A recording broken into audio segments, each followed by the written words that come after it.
Okay, folks, I guess we will start. Can you all hear me? Yes. Wonderful, great. Okay, hi everybody. So I am your host again, okay, the coordinator of the 2023 Critical Island Studies Forum on Zoom. We're very happy that we are here today for the second talk in the series. And today we will feature the talk by Dr. Andy Wang from Taiwan. And before Andy starts, I would like to introduce our moderator for today. Our moderator is Professor Vincenz Serrano.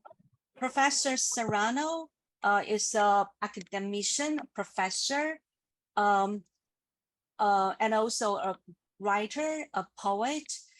He got his PhD at the University of Manchester and is currently associate professor in the Department of English in Ateneo de Manila University.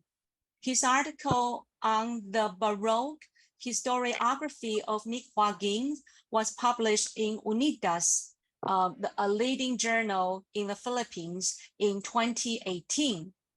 His review of Jacob Edmonds' Mail, Make It Sing, Poetry in the Age of Global Media, was published in Cha in 2020. His poetry books are The Collapse of What Separates Us, which came out 2010, and What a Map is Folded City Comes Closer When clothes are unpacked, cities fall apart, and that came out 2016. He's also the editor-in-chief of Critica Cultura. We're very happy that Professor Serrano is our moderator for today. And so now let's welcome Professor Serrano.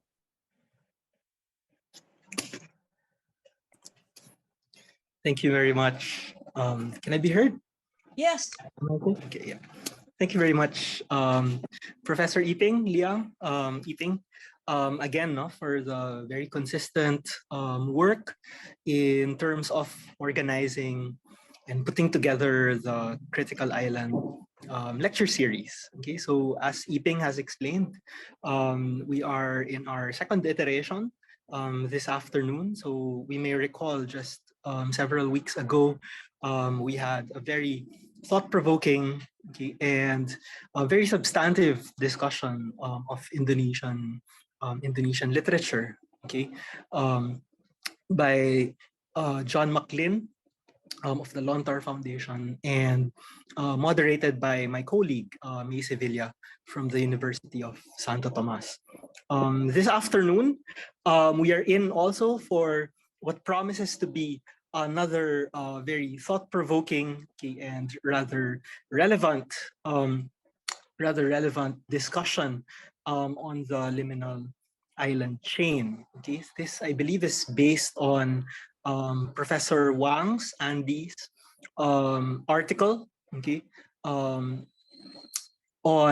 post-colonial geography, post-Cold War complications on Okinawa, Taiwan, and Hong Kong as liminal island chains. Okay, and we are hoping, that we will hear more about this particular phenomenon, as well as because we are live today, we hope to engage our resource person, Professor Wang, in hopefully spirited discussion on this particular issue.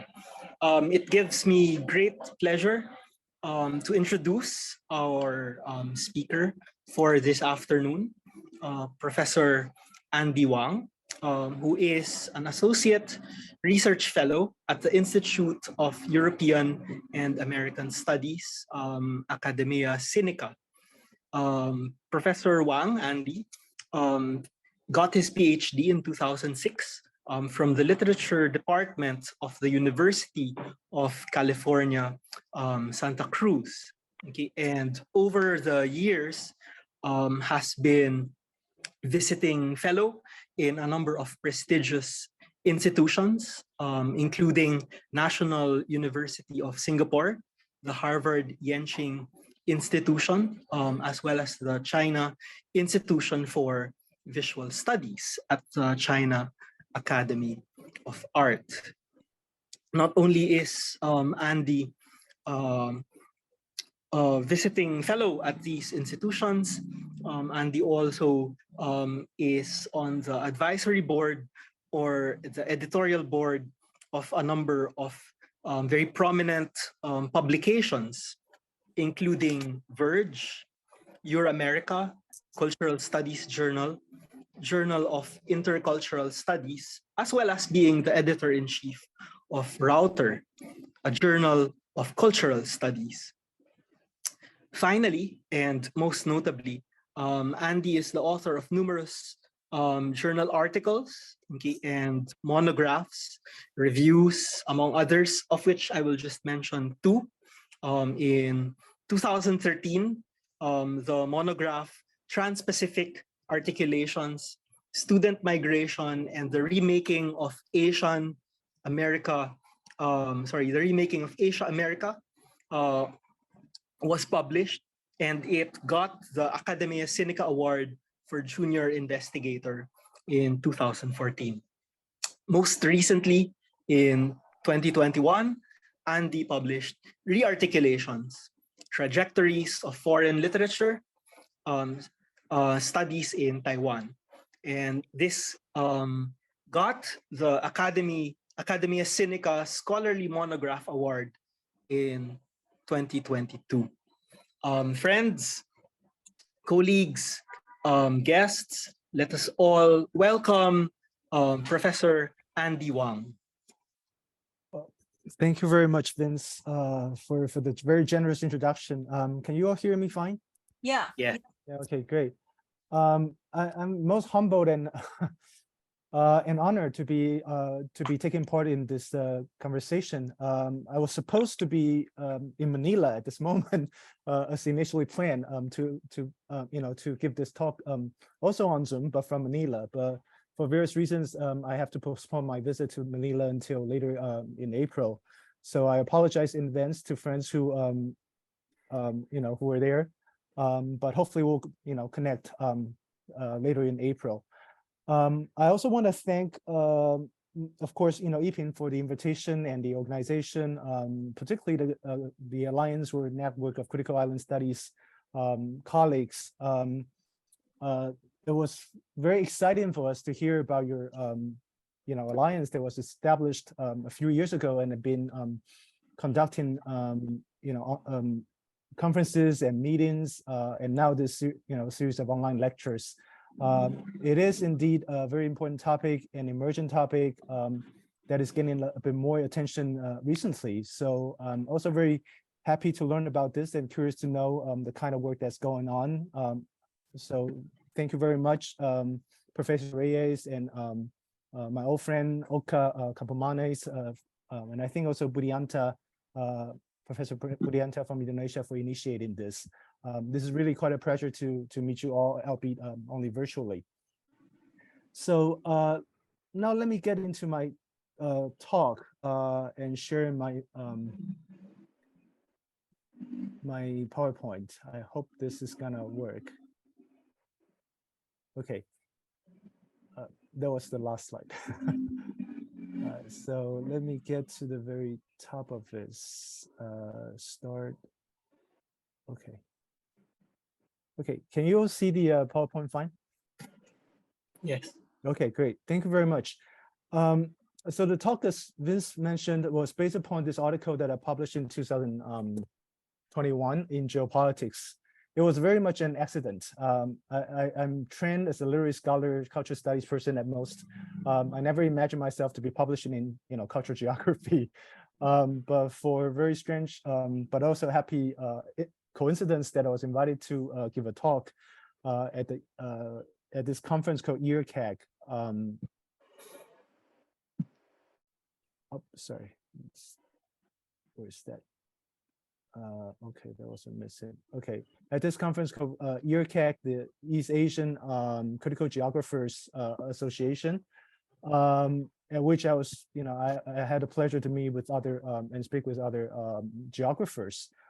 So the paper was really initially just presented, for geographers who were thinking about borders and boundaries. And it was back in 2019, when borders and boundaries were just starting to kind of getting a bit more attention before we entered the COVID period, right?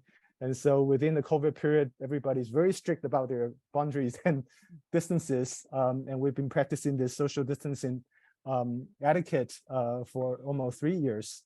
And all these biometrical border making or bordering acts have been very much a part of our life.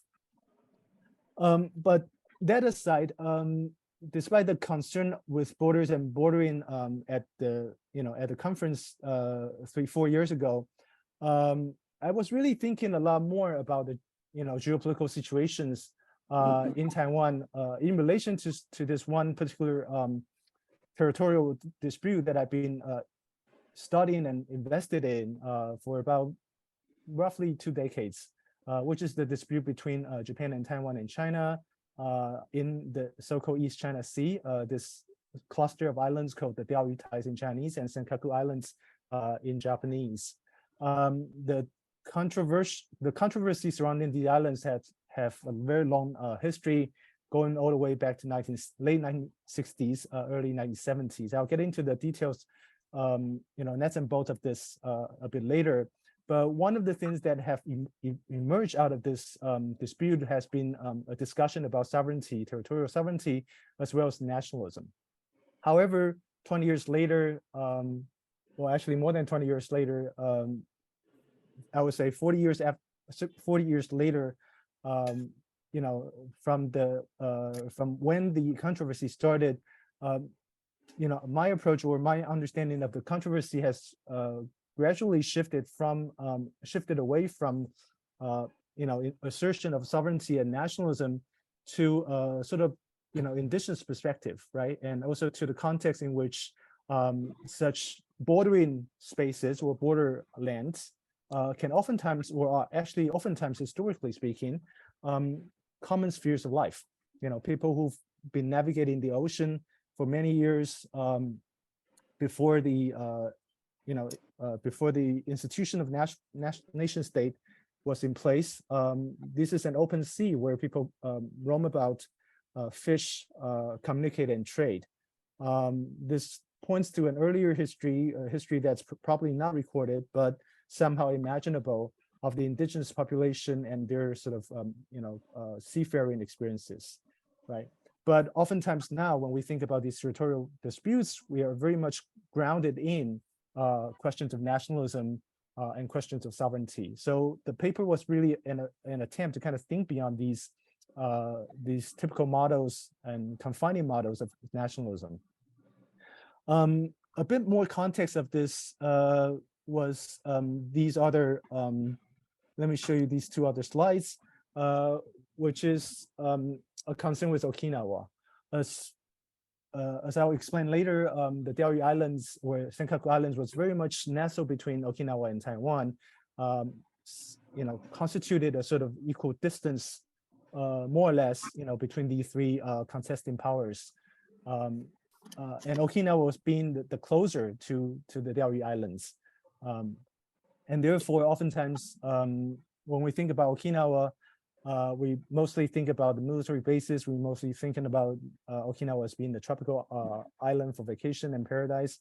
But for people in Okinawa, they were really concerned about the area, particularly in relation to Taiwan, because what's happening in Taiwan may likely have a consequence in Okinawa. And this is a very recent report about, just about like, I would say a month ago, early March actually, so less than a month ago, the Japanese government prime minister, it was actually before then, this prime minister who has passed away recently said that if something were to happen in Taiwan, that means something were to happen to Japan.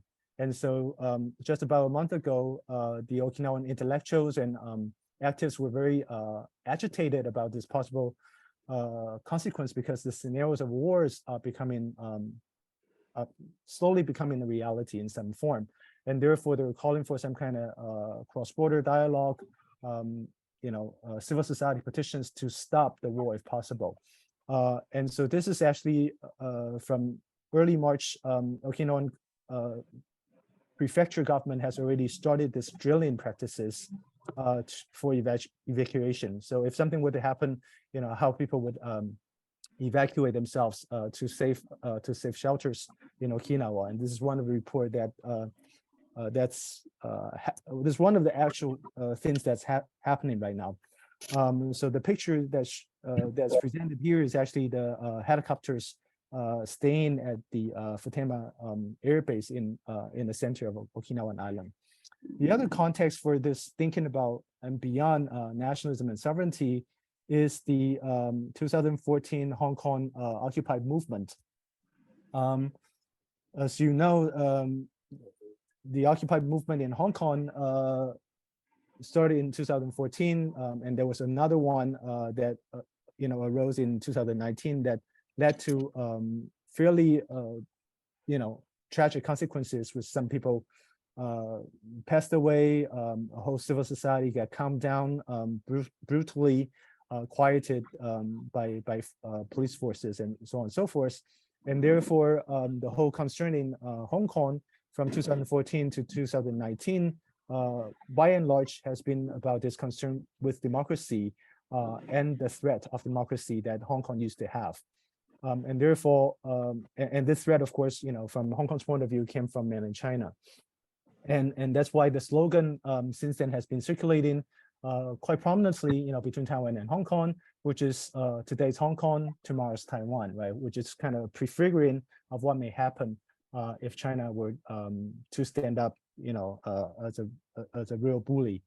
And so these were the two contexts in which the article was very much informed and inspired as a response to what we can think and do, in these dire consequences. So let me get into the nuts and bolts of the article a little bit.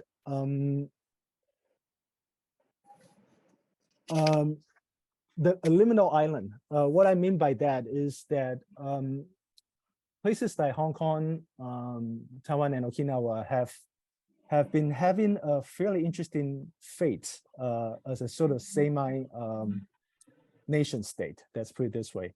Although this, when I say this in Taiwan, a lot of people will attack me because, they will think that I'm actually, not recognizing Taiwan as an independent state and so on and so forth. But let's just put it in very, simple terms. I mean, Taiwan is an independent nation state, albeit it was not as much recognized in the international community, right? For the simple sake that we only have now about 11 countries that have that still have diplomatic ties with us. But that aside, it is an operating, functioning, properly functioning democracy that has its own military, taxation ability, and so on and so forth. But in terms of its sort of national identity, it has always been on this kind of liminal situation where Taiwan want to kind of grow out of its Chinese shadows. Similarly, you could kind of think about Hong Kong in these ways, particularly with these recent protests since 2014 and 19. There's been a lot more willingness to assert Hong Kongness as the local identity, in contradiction to the kind of Chinese identity that is, regarded as being more aggressively imposed upon Hong Kong people. Similarly, albeit also in very different contexts, Okinawa being a cluster of islands that were annexed by the Japanese Empire in 1874, occupied by U.S. military after 1945 until, roughly say 1970s with the Ryukyu Reversion Treaty, which continue to have to carry the burden of hosting the U.S. bases today, also have a very prominent cultural identity, to put it this way, that is distinct from what they call the Hondojin, the mainlanders, which is the Yamato Japanese. So in this sense, liminality allows us a sort of a theoretical concept to understand these islands, which are going through some form of social political awakening, which very much was cornered within the Cold War context, because Okinawa was already, in a post-war situation, allocated to Japanese jurisdiction without the possibility of achieving any sense of independence. Taiwan, similarly, because of this kind of Cold War deployment under the U.S. imperialist framework, Taiwan still have not had the chance to declare independence in any form, albeit living within the shadow of this thing called the Republic of China. This, of course, is very much of an angle from the local Taiwanese perspective. Hong Kong, as you can understand, is impossible to get out of the Chinese control right now since 1997. But during the Cold War era, Hong Kong was very much a frontier, if you would, between the Western world and socialist China. Right, so this idea of liminality allows us to kind of look at these frontier islands and look at their local struggles in relation to these larger geopolitical structures and forces, in which the claim for some sense of identity can be understood as a sense of a rebellion against these structures. Ironically, though, the attempt to come out of such liminality, to become clear about who they are, has not been very, how would I put it, has not been very much approved, if we could put it this way. And not only so, such attempt in Hong Kong and Taiwan particularly have actually accelerated or intensified the tension, the Cold War tension that were previously put on hold in the sense of containment, and in the name of containment are now uncontainable, right? So the protests in Hong Kong and the kind of emerging crisis in Taiwan are now becoming the pressuring point for a turning, for a transformation from the Cold War to possibly hot wars. And I think this is why Taiwan has become, as far as the Journal Economist is concerned, the quote unquote the most dangerous place in the world today. But what is interesting though is that all these islands, not only Okinawa but also Taiwan, even Hong Kong, they are not just one island. They are actually a cluster of islands, right? So under the Taiwanese jurisdiction, there is not only Taiwan, but also, as we said, the Diaoyu Islands, but also Kinmen and Mazu, who are actually the frontier islands just right outside of the Chinese shore. Hong Kong too has its tiny, minor islands on the fringes, so on and so forth. And therefore, to think about these islands merely as islands, I think are overlooking the complexities of these island formations within the framework of the nation state. And that is why a liminal island chance allows us to see how these islands in their historical struggles can be comparable to one another, but also historically linked, albeit with very different fates that they are facing. So there, and this island, liminal island chain also allows us to kind of rethink this other idea, which is a lot more prominent in the IR discourse, international relations discourse, which is oftentimes what we call the first island chain, second island chain. So the first island chain goes all the way from the Korean Peninsula through Japan primarily, Okinawa, Taiwan, all the way further south to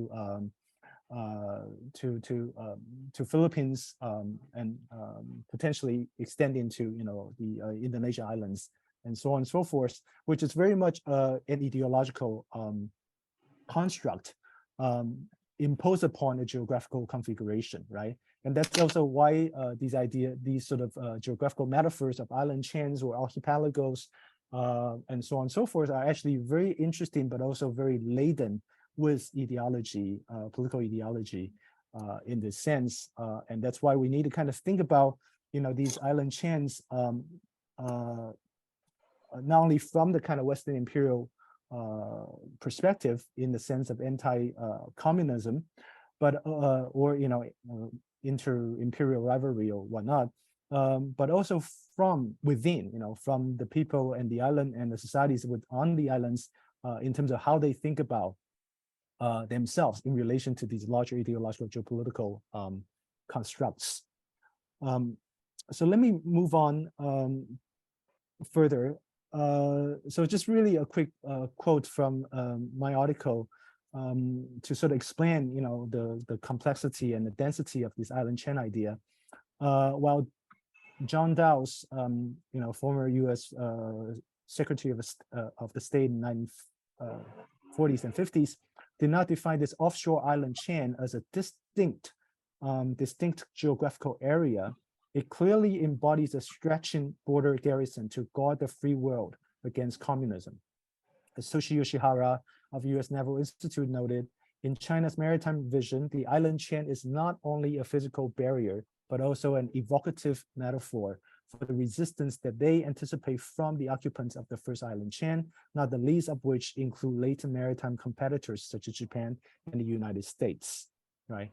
And this is really kind of help us to see what is understood to be the first island chain as an anti-communist frontier. And I think very clearly, at least as far as Taiwan and Okinawa are concerned, this is quite clearly the case from the Chinese perspective.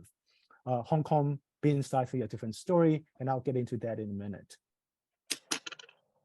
So this is just a real, just a picture for you to look at the first island chain, the second island chain. I won't get into the second too much, but as you can see, the first island chain now involves all these what we would call flashpoints, of war, right? Or potential wars in South China Sea, for instance, and East China Sea, involving such countries in the ASEAN, as well as those countries in the north, in between Japan, primarily Japan, but also Philippines and potentially implicated for the simple fact that the U.S. military are now returning to the Philippines. Now let's look at the Diaoyutai, and I want to kind of from now transition into a story of the Diaoyutai activism history and its relevance to our discussion today. So first of all, a look at the geographical location. I mean, if you look at the red circle, which is where the Diaoyu Islands are located, to the left, to Wenzhou, is 330 kilometers to the Chinese side, 170 kilometers to Keelung, Taiwan, and 170 kilometers to Ishigaki, which is now part of Japanese Okinawa territory. And then 410 kilometers to Naha, which is the capital of the Okinawa prefecture. And of course, you can see this is how geographically why this can be a contested area, but also potentially why this was historically a common living sphere, between the fishermen of the fishermen living in these areas. Let me just update on the controversy now. At this very moment, Japanese still control the Diaoyutai Islands, or the Senkaku Islands. In 2012, they actually even nationalized it. So it's impossible for anyone but Japanese to board. I think including Japanese citizens would not be allowed to board such islands because they're a cluster of tiny islands which are inhabitable, but important landmarks and symbols for nationalism. Chinese fleets and fishing boats would be coming close to these islands for simple fact of declaring their sovereignty, to signal that the issue of controversy, the controversial issue remains to be controversial. It's not yet settled. Taiwanese fishermen are still fishing in this area, but oftentimes they'll be driven away, by by the Japanese patrol forces. So I think just this month there was another incident where a Taiwanese fishing boat was quote unquote collisioned, but the details are still to be uncovered. So that's a recent update, just to kind of show you how this area is still very volatile. So a short history, why this cluster of islands? I mean, this is a sort of distant view of the islands. I mean, it's constituted primarily of 7 arguably, rocks because they are uninhabitable. And it was noted only in 1978, 79, when the United Nations discovered that there are some oil reserve underneath, and it was arguably a very large depository for oil and gasoline. And it was also because in 1969, Japan and the United States were negotiating on the possible return of Okinawa to Japan. And this cluster of islands were included in this Okinawa Reversion Treaty that triggered, students, overseas students from Taiwan and Hong Kong who were studying in the United States at the time, a sense of danger and anger. And therefore, they petitioned to the Taiwanese government at the time. They organized street demonstrations in Washington, D.C., in New York, in 7 major U.S. cities around in the first 4 months of 1971, which also had a trickle effect on Taiwan and Hong Kong, which then had their own demonstrations, primarily organized by students, college students, in June and July, respectively, in 1971. So 1971, for the Chinese population, or I should say, for the Chinese population outside of mainland China, the Diaoyutai issue was very serious. It was a gravitating point of people's attention. It's a sign of nationalism. It's a sign that for them, at least as far as they understood it, it was a sign that U.S. militarism, Japanese militarism was still alive, and U.S.-Japanese complicity in imperialist domination on the Chinese population, and this by implication is much larger than Hong Kong and Taiwan, was very real, right? And that is why the movement really kind of got a lot of people's attention. So in the 70s, the Bao'diao movement, US, Europe, Taiwan, and Hong Kong happened. And 72, despite all these attempts at petitions, the Diaoyutais were returned, quote unquote, to Japan as part of the Ryukyu reversion.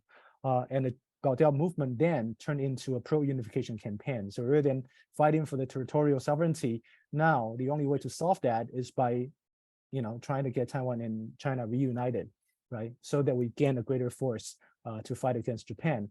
But interestingly, at the time, I think it was 1974, the Prime Minister of China, Zhou Enlai, actually decided to suspend the issue between China and Japan in exchange for reestablishing, their diplomatic ties. So for some people, this was deemed a betrayal to the cause, but for some, it was deemed to be a clever diplomatic strategy, for peace.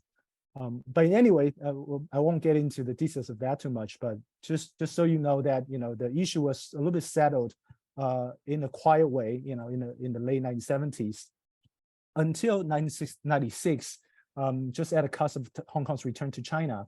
Hong Kong people became very upset about the Japanese occupation of the Diaoyutai, and they started, another round of activism, uniting the forces in Taiwan, and attempted a landing on one of the major rocks, and they succeeded in doing so, hosting, the flags of both nations. And see if I can find that for you.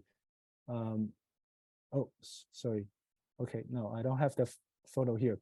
but in any case, they landed. But in the attempt to land, this person called Chen Yuxiang actually slipped and fell into the water and died in the attempt to land the Diaoyutais. And then you have 2012 Japan's nationalization attempt, which caused another wave of activism. So that's the history of activism in brief. But we need to kind of understand the history of activism within these larger contexts, which are, for one, the San Francisco Peace Treaty of 1952, which China claimed that it did not sign because it was not invited to that peace treaty, which the ROC government in Taiwan did not have much to say. And then, of course, the most important context out of which is actually the U.S.-Japan Security Pact that maintain, to this day as this kind of stabilizing rock for the geopolitical condition in East Asia, in East China Seas today. Coming with that is the Okinawa's burden of the basis and the memories of war and migration, which means that Okinawa, in going through this post-war process, actually bear the greatest brunt of danger because because it was the last battle arguably the last battle before Japan surrendered, and so there was a huge sacrifice of the Okinawan population. And what came after in the occupation period was also a lot of violence, including rape cases, committed by U.S. soldiers and so on and so forth. Stories that you can imagine that would happen, regularly as part of the space culture, which continue today, including, environmental pollution, sound pollution, as well as land occupation that has been allocated for military purposes rather than economic development.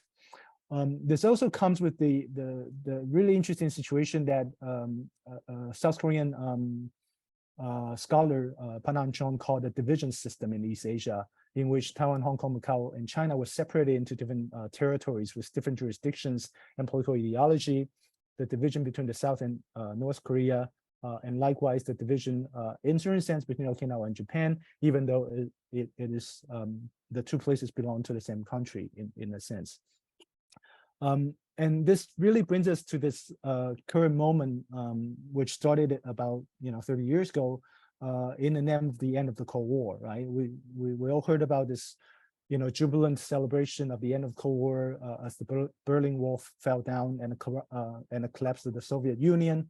But now we're seeing a very interesting, albeit frightening, re-emergence of the Cold War.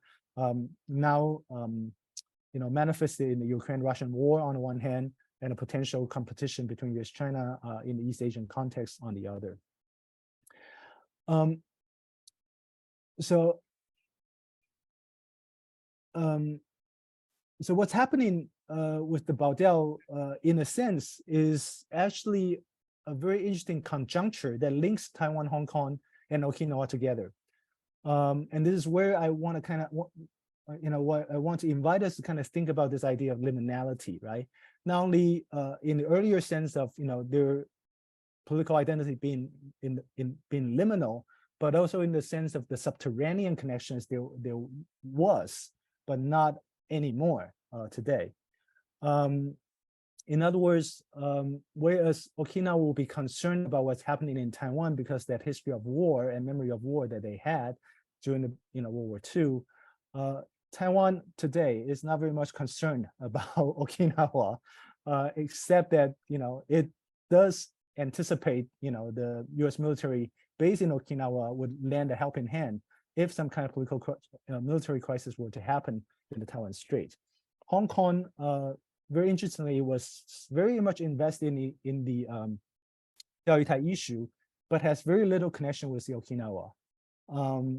And likewise, Okinawa doesn't seem to have as much investment in Hong Kong per se, right? And that's one question I would, my article would like to invite people to kind of think about, why this mismatch, right? When these islands actually share a very similar fate. And in fact, they were also connected through this territorial controversy that remains, to this day. And therefore, are these, earlier arguments about anti-imperialism, anti-militarism, and call for territorial sovereignty still, viable frameworks for thinking about these local conditions?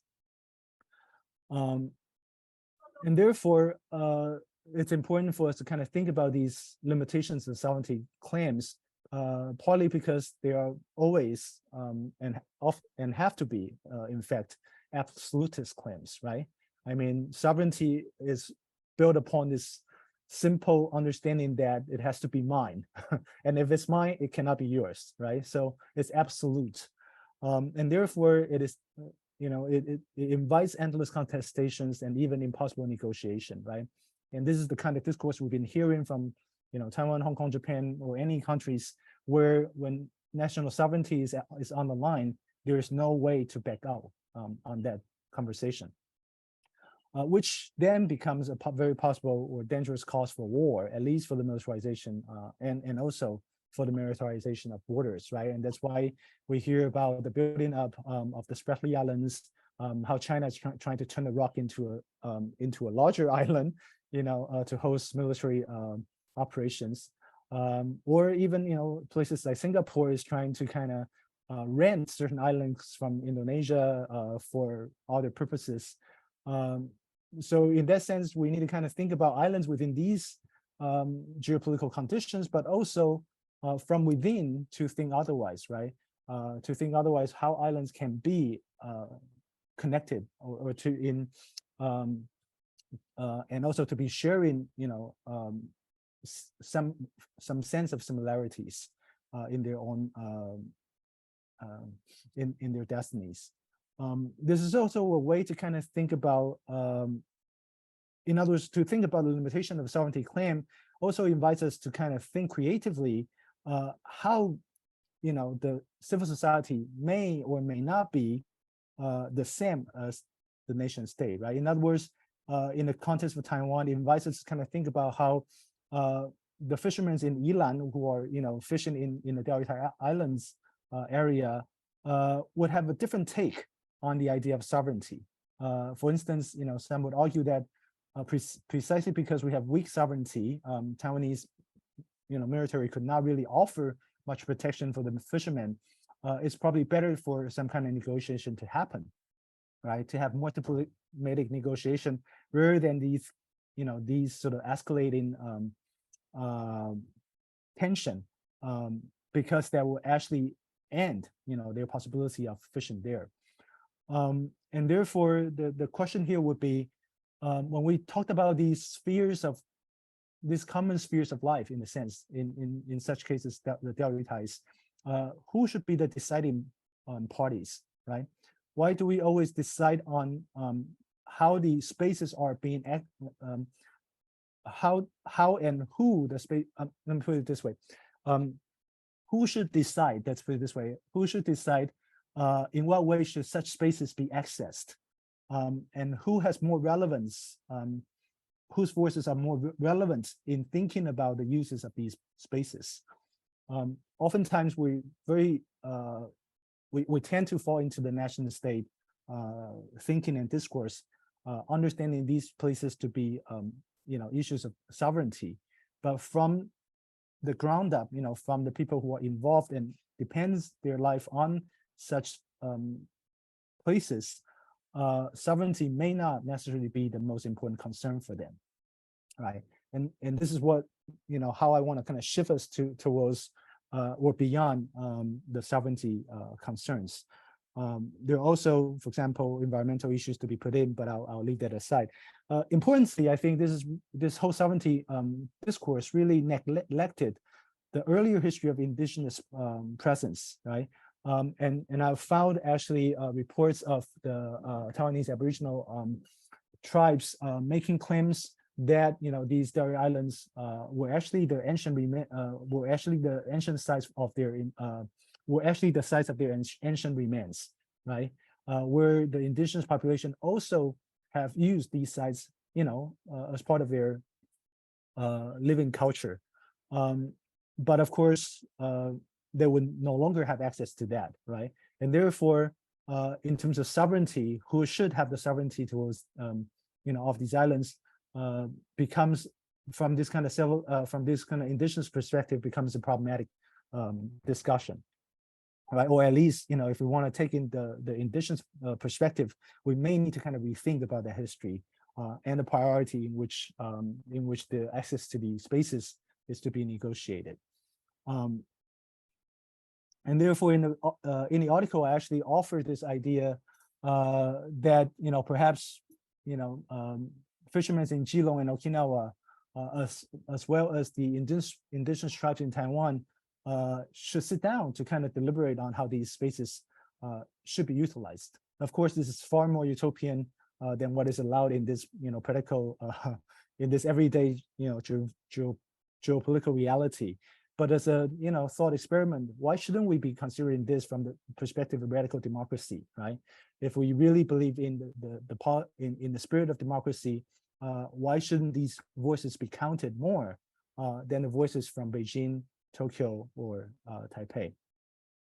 And this, of course, I think follows this decolonial, de-imperial, deco-war move that was proposed by Chen Guangxin in his 2010 monograph, Asia's Method, which understands these colonial relationship as always bound with one another, right? In other words, questions of colonization in Taiwan and East Asia at large cannot be disentangled from the history of imperialism and the Cold War conditions that we are still living in today.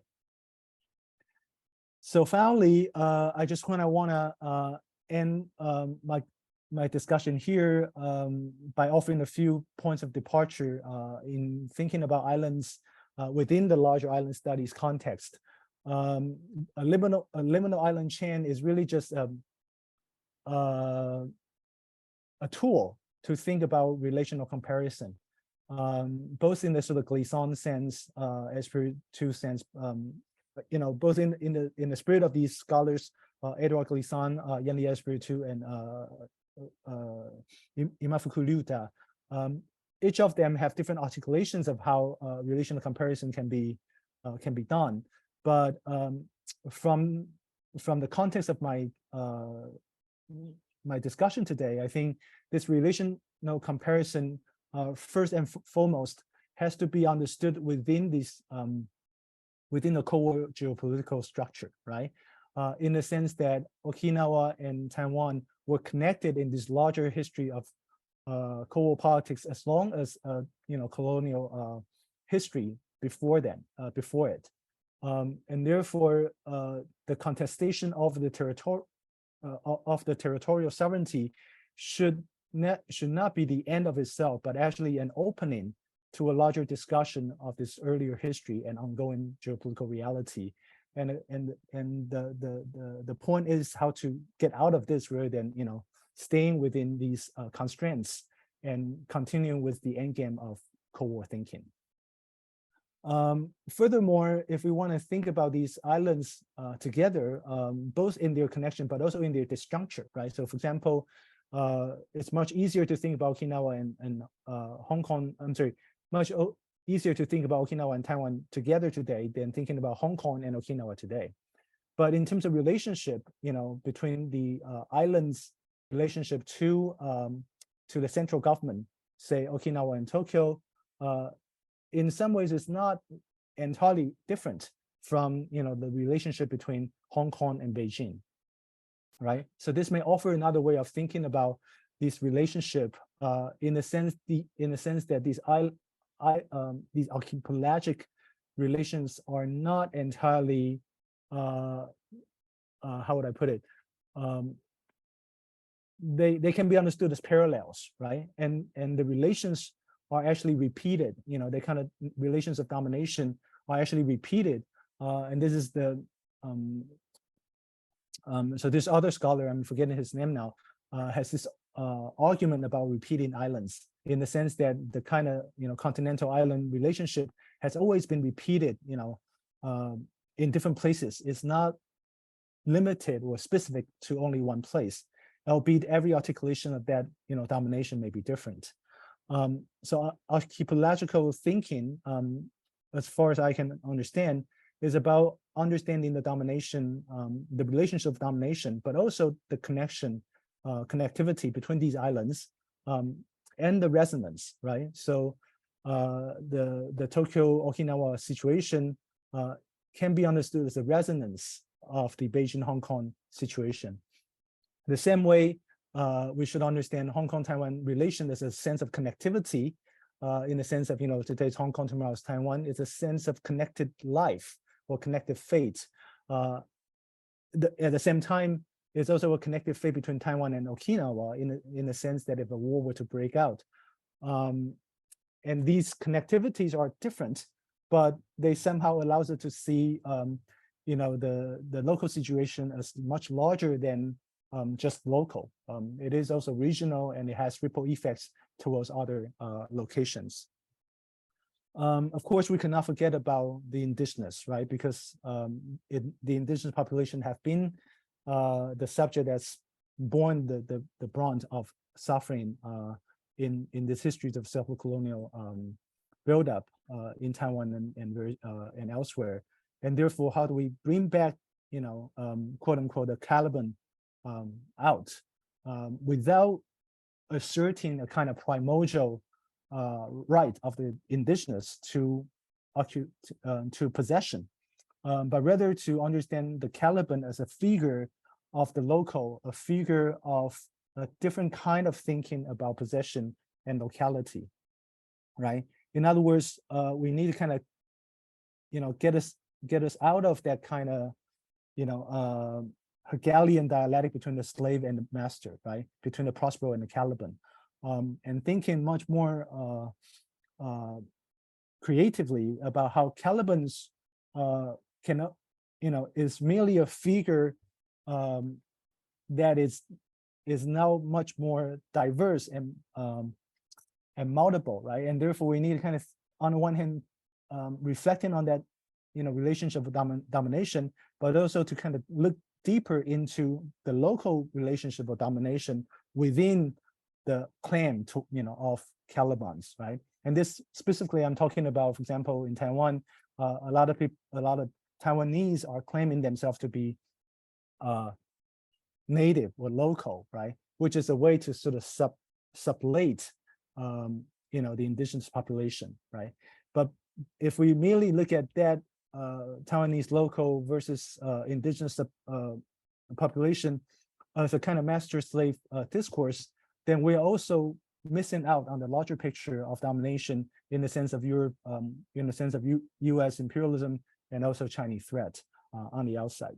So Caliban should be a metaphor of organizing or bringing together different threads of history and thought, rather than merely posited as the absolutist kind of figure of rebellion.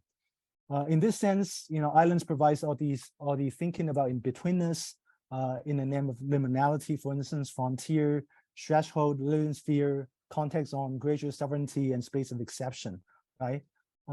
These are all some of the critical vocabularies you're familiar with, but yet we need to kind of bring them to the local context or allow the local context to surface to offer us better descriptions of the situation today. And with that, I think one of the really key concerns and possibility is to relook at the basic economy and the militarized culture that we, one way or another have inherited. Taiwan luckily no longer has a US military base, but it very likely to be welcoming one in the near future. With that, what does it mean to be living in this base structure, right? In other words, I think a further step is rather than looking at individual bases in different localities in a relational or comparative kind of way, but also to kind of look at the base as the infrastructure that connected these islands together, right? So the Subic Bay in the Philippines, for instance, and Okinawa, or even places that does not necessarily have to have a military base, but more one way or another have been indoctrinated into this kind of militarized tendencies in the case of Taiwan and Hong Kong through, these kind of social activism and protests, right? And I think these kind of militarized tendencies that we need to call attention to. And this is, of course, not leaving out China at this moment, but I'll leave the conversation to another time. So in any case, I don't know how I'm doing on time, but hopefully this is sufficient bits and pieces, for further discussion. I just want to end here by saying that it's sort of a, how would I put it, an overture towards a possible future collaboration, in the sense that there are a group of scholars here in Taiwan who are now putting together a proposal to build a Center for Island Studies. We don't know whether we're gonna get it or not yet, but there is a sort of critical mass forming now that is trying to kind of understand islands as much more important sites for investigation. And with that, we have people who are working on the Pacific islands, people working on cultural geographies in thinking about islands as in-between spaces or frontier islands. We also have people working on history to look at islands in colonial history and also in Cold War context, as well as scholars working on the on STS, thinking about, for example, volcanic construction, volcanic structures that stretch across islands that constitute different geological formations, which are one way or another also ideologized as a local distinctiveness. Yeah, so that's the sort of cluster of people we have. We'll also have one more scholar who is working on Sinophone literature in Southeast Asia and how how islands are also connected to the migratory routes of individuals through peninsulas and different spaces.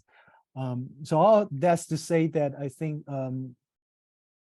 critical island studies is going to be a very important network for connections and collaboration. And if the center were to happen, and hopefully it will, we'll be very, very happy to connect with colleagues in the CIS and collaborate on future projects. So once again, thank you very much for all the patience. I hope I've been clear enough about what I am going, what I presented. And I really look forward to the conversation and questions and comments. Thank you very much.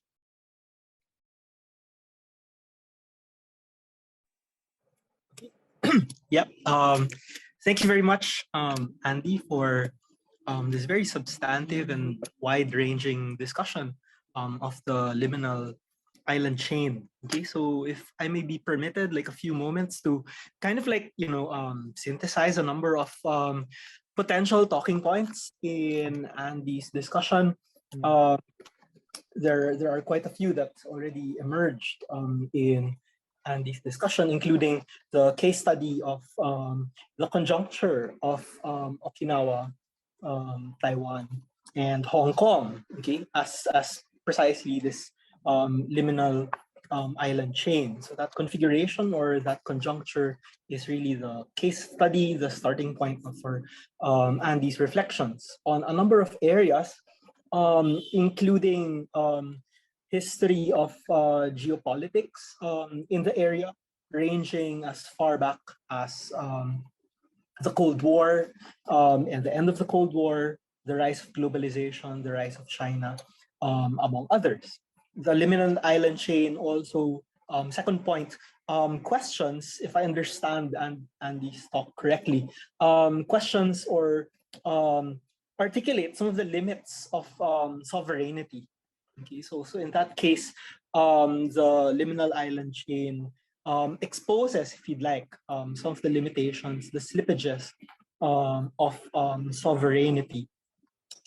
In addition, the Andy's talk also brought up, okay, a number of the potentialities in the history of struggle, particularly among the indigenous in these island chains. Okay, so kind of like a history of activism is also surfaced in this particular way of thinking.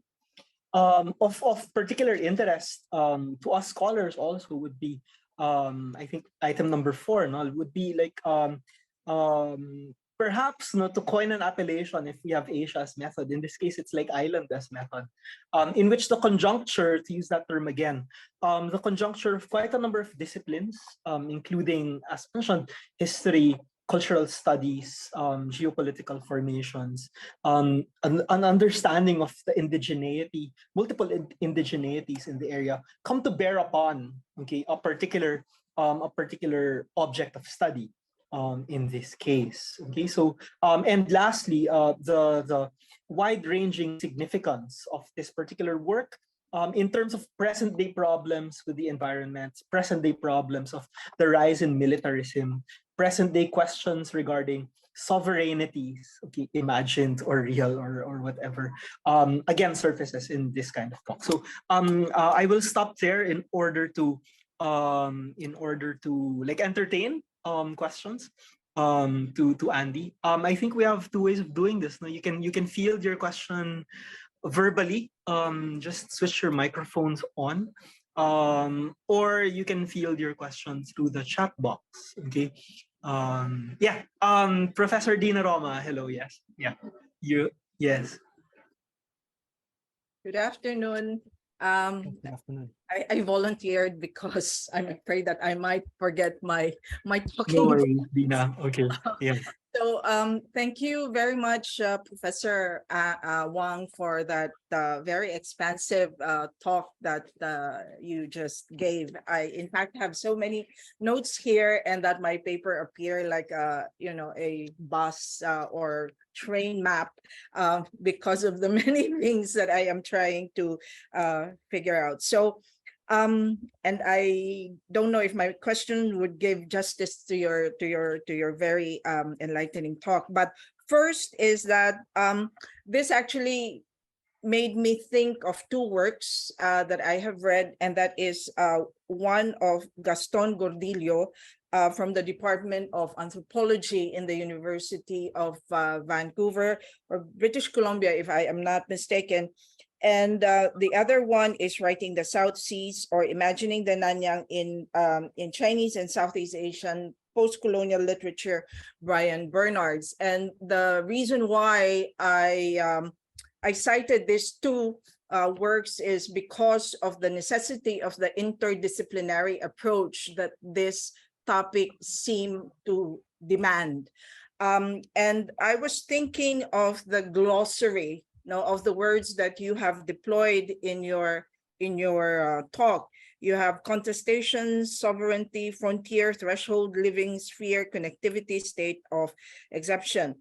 And the work of Gaston Gordillo simply says that for islands, whenever we talk about islands, they become inseparable from the material, historical, and affective raptures that they present. And thus, there is now what he was actually trying to focus on is that if we consider all of these things, it is almost really easy to assume that it is very difficult to read water because of all of these issues all at the same time. And so from someone who is coming from the literary studies, and you did mention that there are studies being done, I mean, in collaboration, I am just wondering if there is any way at all that this glossary can shift to a reimagination of the islands, because the way it is, I just feel that once you talk about these islands, it already would bring us into that context of dispute, right? Context of the contestation that you have mentioned. So really easily, what I would like to ask is, how can literature, re-envision all of these things? That's it. Thank you. Yeah. Thank you very much, Professor Roma. Thank you for this wonderful question, and it's also a very important question.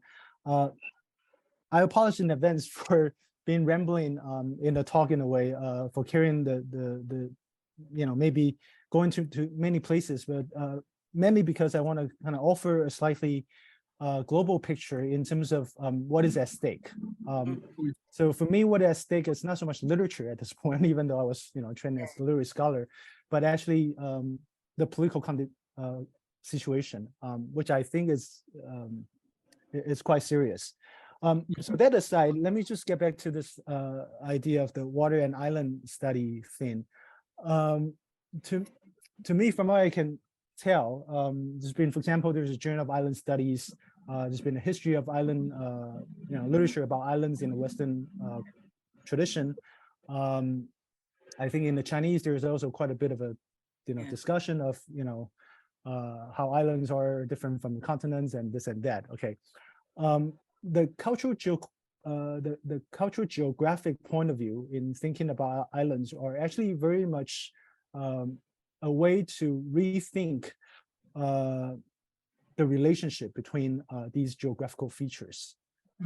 So oftentimes we look at continents as the foundation of the nation state, right? Overlooking the other attachment or appendix, quote unquote, that were also important to the formation of the continental entity. And that's why, for example,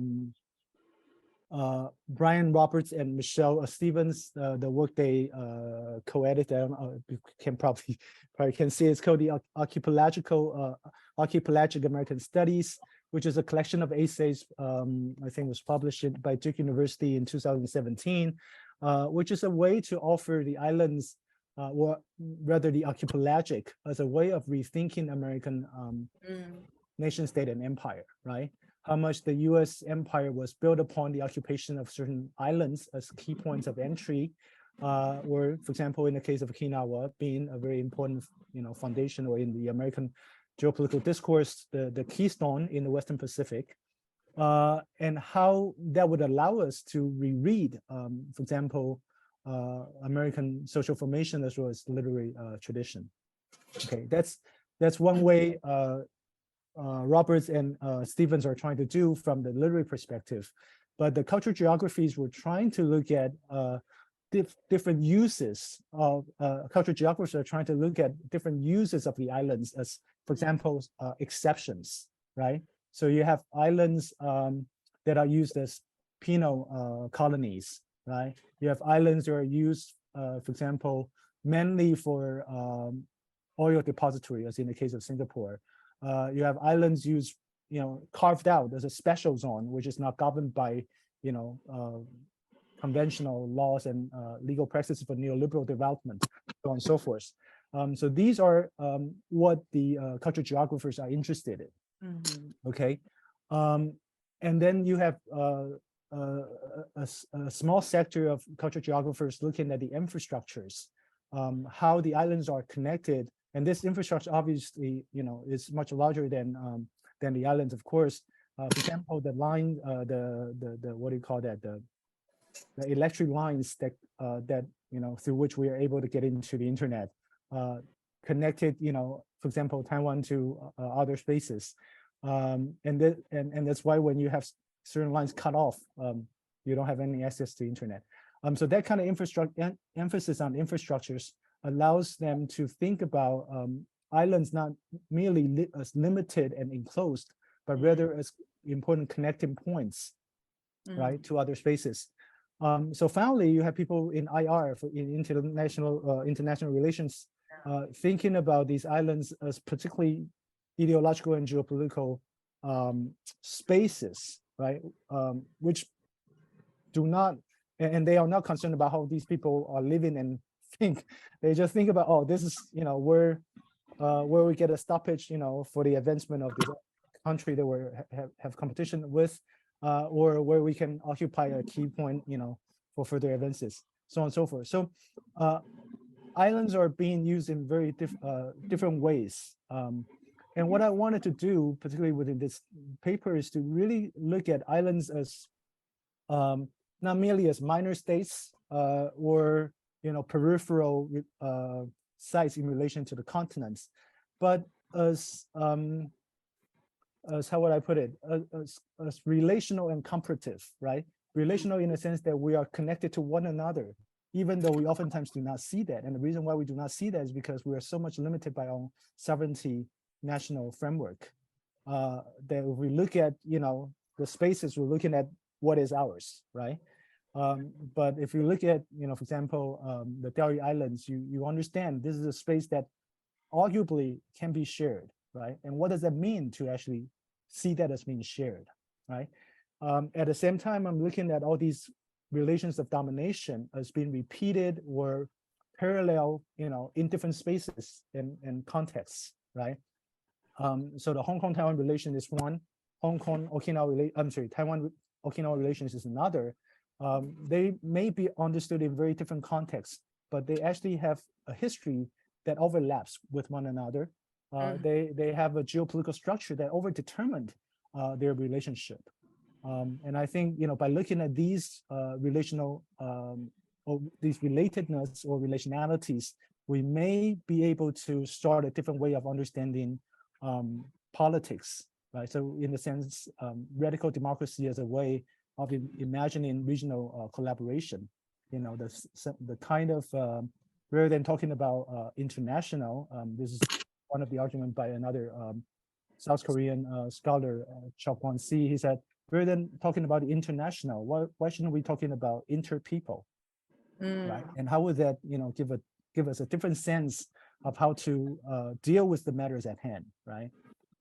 So these are the sort of genesis in which the talk is orchestrated. So hopefully that's more clear than what I offered earlier. Yes, of course. Thank you so much. No, thank you. All right. Thank you, Dina. Yeah, we have lots of time for additional questions. Comments, observations. Okay. So this is from Jenny from the chat box. Yeah. Jenny, should I read this aloud? Or yes. Can I elaborate a little? Okay, so first of all, thank you. Thank you, Andy Wang, for giving us this very enlightening talk. Okay, it's related to the news, right? It's very close to reality. So I've always been quite interested in this topic as well. First, my question is regarding independence and sovereignty. I'm interested in Hong Kongness and Taiwanness, right? What does it mean? What do these words mean? Do they have a certain definition, or how do we make sense of these things, okay, under the context of geopolitical history? And if we are able to define them in some way, what could be the potential problem? Okay, for example, there might be the problem of language, right? If we are going to find Taiwanness or Hong Kongness, does it mean that that speaking Chinese or speaking Mandarin is going to be a problem as well? Okay, what does that mean in under this sense? And of course, I also think I also want to echo the indigenous people, the problem of the indigenous people that you brought up in the talk, right? If we are able to define Taiwanness, how do we view the problem of the indigenous tribes? Okay, that is my first question.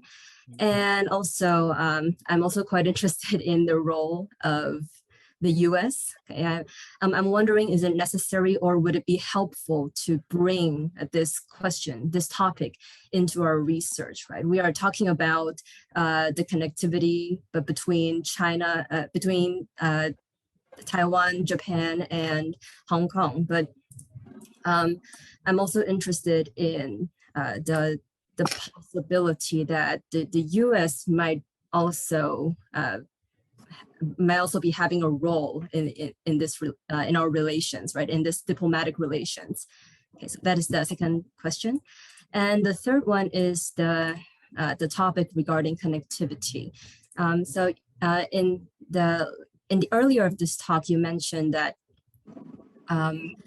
the slogan, okay, 今日香港, right, 明日台湾. So today Hong Kong, tomorrow Taiwan. So while there is this connection between Taiwan and Hong Kong, we may have similar political issues, right? Okay, and we are trying to probably getting rid of the shadow, okay, of maybe probably enforced by China, but could there be potential problems if we are focusing on the connection, just solely on the connection between Hong Kong and China? What could be the potential problem right here? Okay. Great. Thank you very much. These are three big questions. Let me try to approach this in such a way that is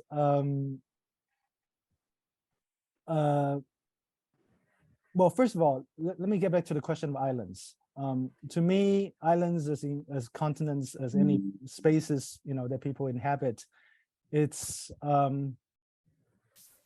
it always has a history of sedimentation. What I mean is that you know, if you look beneath our ground, right? If we could have penetrating eyes looking beneath our ground, we'll see layers and layers of histories and possibly layers and layers of people, right? Yeah. And these people may be born here, or these people may have come from elsewhere, right?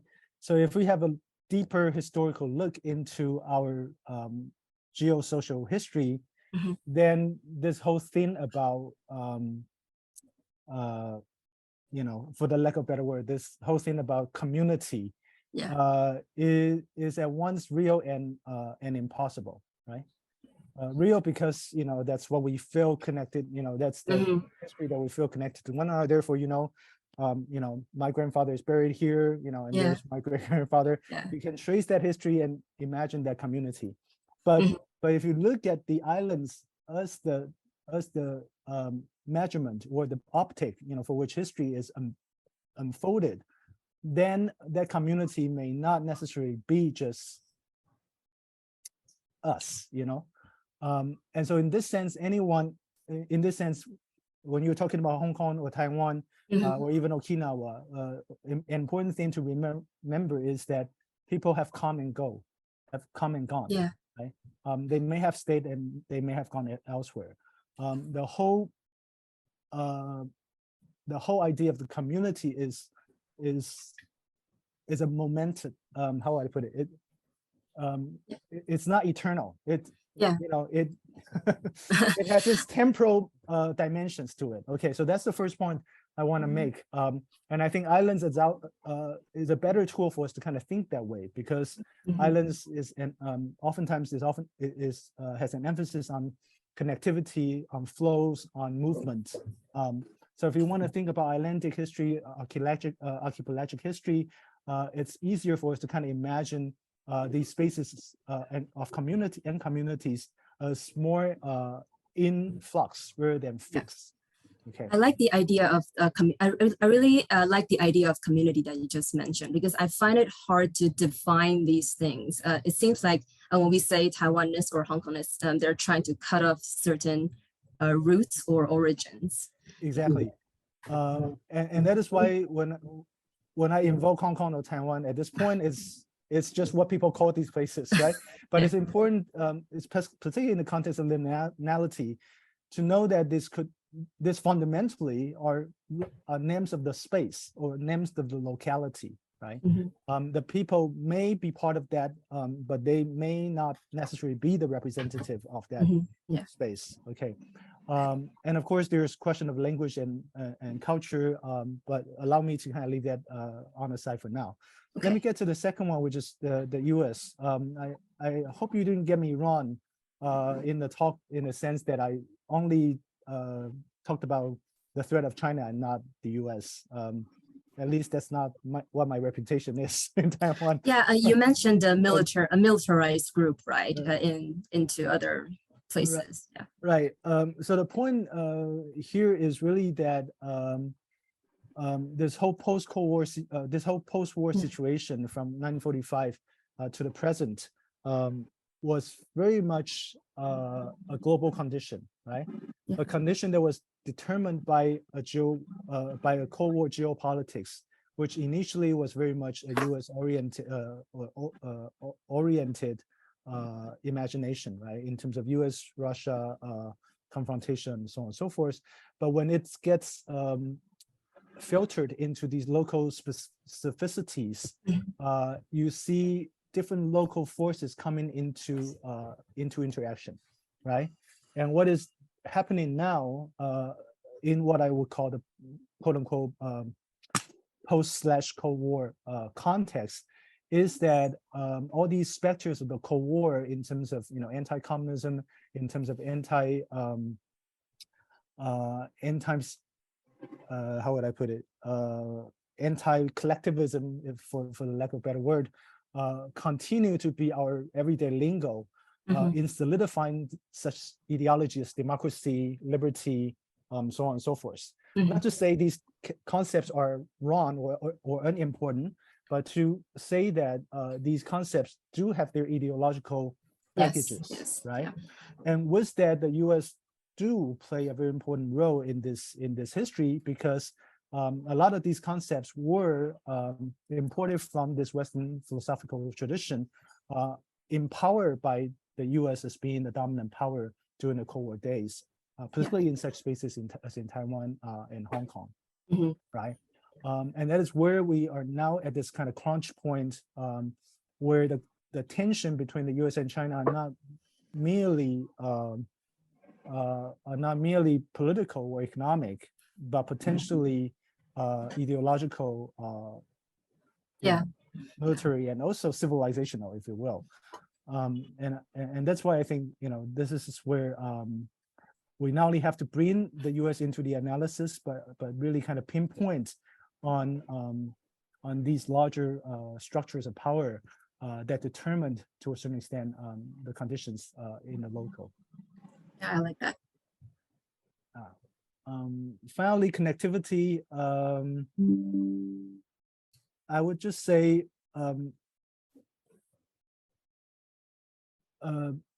in the context of globalization, connectivities are everywhere, right?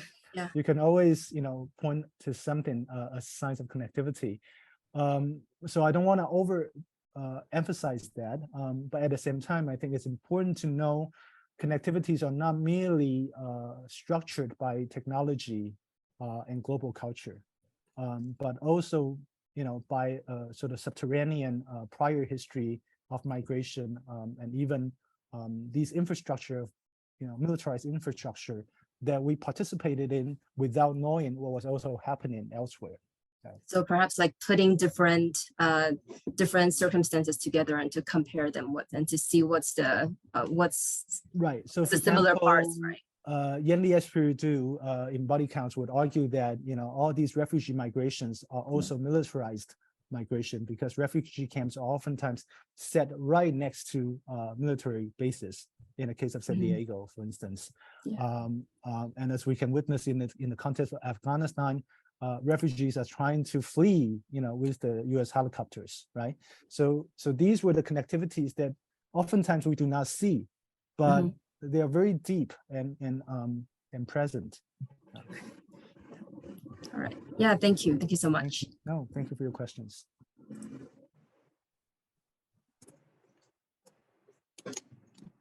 Great. Yeah. Q&A is still ongoing, so if there are other questions.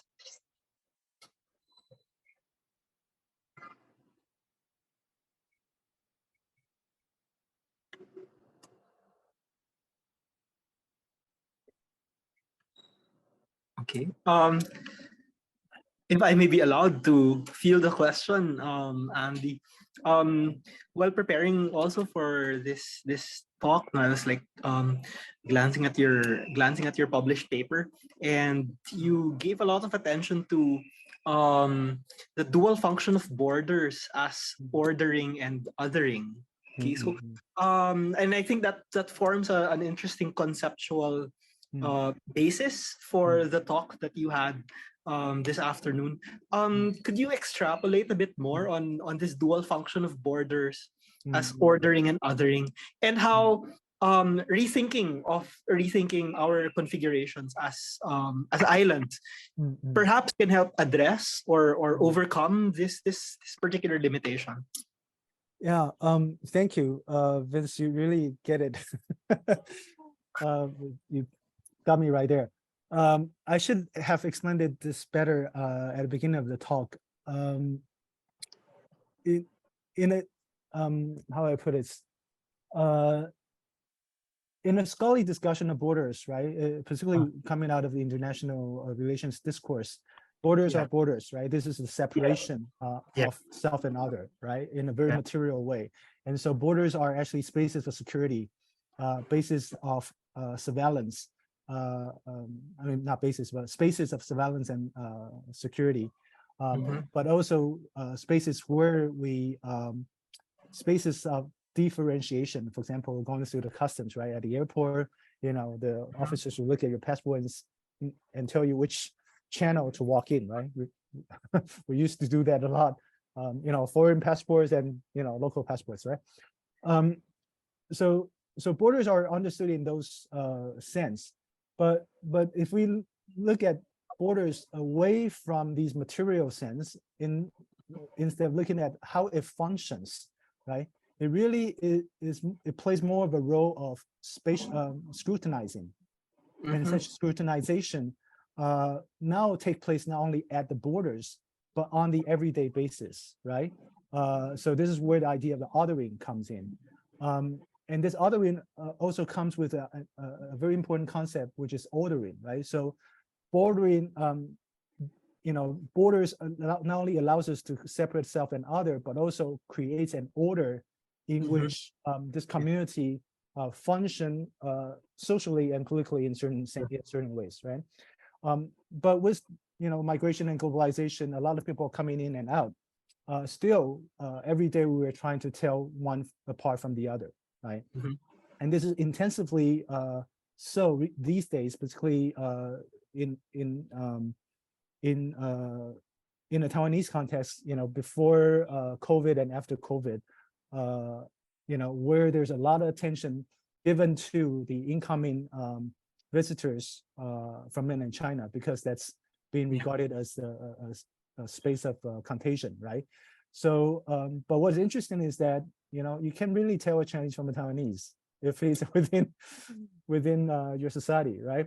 So the border then plays a very significant role. And what in my paper, what I want to argue in my paper is that now that bordering is not only stays on this kind of biometrical differentiation, you know, both your passport, but also where you're coming from, you know, whether you have stayed overseas more than 6 months before coming back. Now there's more given to ideological differences. And this is now creating a larger problem. And this is the ideological difference between whether you're in support of liberty and democracy or not, whether you're in support of Putin or not, whether you're in support of this or not, right? And that, to me, is a different form of bordering that is even more problematic. And it creates this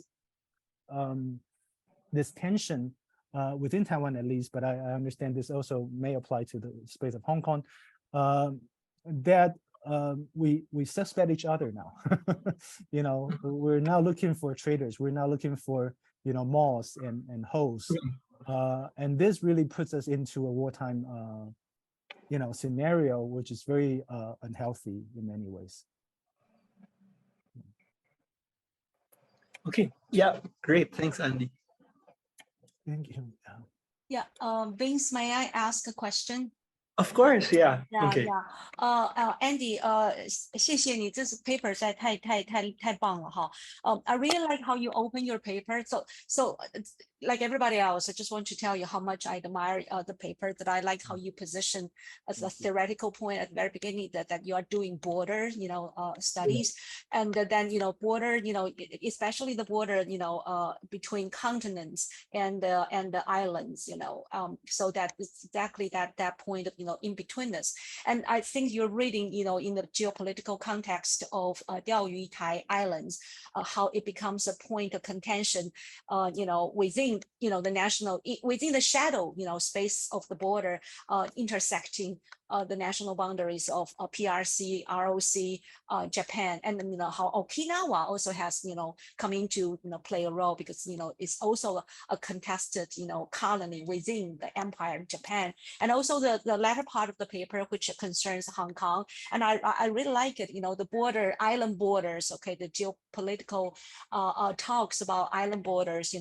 Go from the Diaoyu Tai, Baodiao activism in the 1970s into our very current moment of the COVID-19 border control, how Taiwan, Hong Kong, and again are connected in various shades of our geopolitical imagination. And the point of Caliban is this kind of it's literally you have a brief section on the Tempest and how Caribbean writers have done so many revisions from a decolonial local voices. My questions, too. You cite, Caribbean critics, Gleason, and also Antonio Benitez Rojo, the one who wrote The Repeating Island that came out in 1992, and also Apeli Faofa, who is based in the Oceania, and also the work of Robert, Robert, right, and Michelle Stevens, okay, and also Lenny Thompson, who has a big book on, the archipelago, Imperial Archipelago that came out 2010. So these are, island scholars, okay, that are based in the Caribbean or the Oceania, okay. So I wonder, how about, those of us, in the Pacific? You do cite in your last slides the work of a Japanese, I think, anthropologist whose work that I'm not familiar with, Ima Fuku. So I wonder if you can say a little bit more about and also this that of course the whole bunch of us engaged in the enterprise of critical island studies and this forthcoming island studies center from our island. So perhaps that a theoretical vocabulary that comes from the Pacific. That's number one.